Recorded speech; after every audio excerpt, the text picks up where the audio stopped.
Ìsọ torí pé mo tẹ̀bí àwọn ènìyàn rere tó ẹjọ́ máa sìn tó máa gbé ògo ìjọ yìí ga, Ọlọ́run ó sì máa darí wọn síbí. Bẹ́ẹ̀ ló máa rí, ohun tó wò ní yí padà. Kristi Olúwa wa. Ìwà rẹ̀ gbọ́dọ̀ gbé ẹlòmíì wá. Kí ni mo wí? Ayé rẹ̀ gbọ́dọ̀ gbé ẹlòmíì wá. Ìṣe rẹ̀ gbọ́dọ̀ bí ẹlòmíì wá. Orin Séráfù kí ló wí? Ó ní ká fi ìwà wa ká fi ṣe kí ni? Ká fi bí ẹlòmíràn wá. Hallelujah. Séráfù gbọ́dọ̀ gbé Bíbélì dání. Ọmọ Séráfù tòótọ́ wà ní Báíbù. Ọmọ Séráfù tòótọ́ wà máa ka Bíbélì. Ọmọ Séráfù ò ní gbàgbọ́ wípé ètò kan ló lè ṣe é.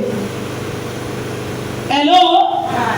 Ó ní bìlíìfù wípé ewé àtegbò kan ló lè ṣe.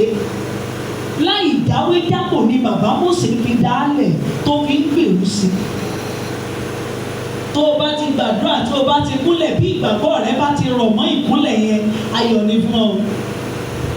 Gbogbo tó o bá ti béèrè, bó o bá ti gbàgbọ́ wípé yes, mo gbàgbọ́ wípé àdúrà mi ti gbà, bẹ́ẹ̀ ni wọ́n bẹ sáyẹ̀nsì.